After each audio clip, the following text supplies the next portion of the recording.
Imagine for a moment that somewhere in the middle of Texas there was a large foreign military base, say Chinese or Russian. Imagine that thousands of armed foreign troops were constantly patrolling American streets in military vehicles. Imagine they were here under the auspices of keeping us safe, or promoting democracy, or protecting their strategic interests. Imagine that they operated outside of U.S. law and that the Constitution did not apply to them. Imagine that every now and then they made mistakes or acted on bad information and accidentally killed or terrorized innocent Americans, including women and children, most of the time with little or no repercussions or consequences. Imagine that they set up checkpoints on our soil and routinely searched and ransacked entire neighborhoods of homes. Imagine if Americans were fearful of these foreign troops and overwhelmingly thought America would be better off without their presence. Imagine if some Americans were so angry about them being in Texas that they actually joined together to fight them off in defense of our soil and sovereignty because leadership in government refused or were unable to do so. Imagine that those Americans were labeled terrorists or insurgents for their defensive actions and routinely killed or captured or tortured by the foreign troops on our land.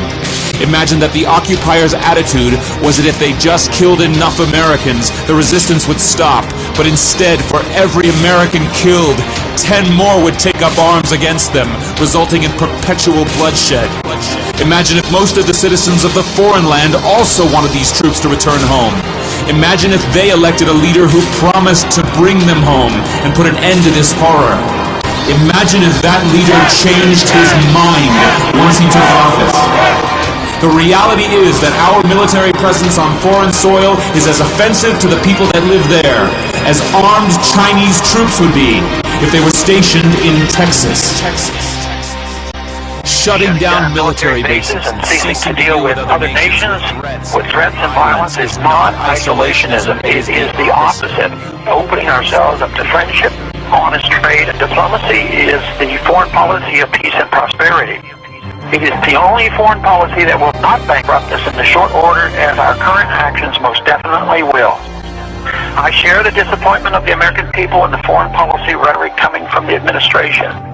The sad thing is, our foreign policy will change eventually, as Rome's did, when all budgetary and monetary tricks to fund it are exhausted. Click here to learn how Ron Paul is America's strongest presidential candidate on national defense. Or get involved and click here to learn how to register to vote in 2012.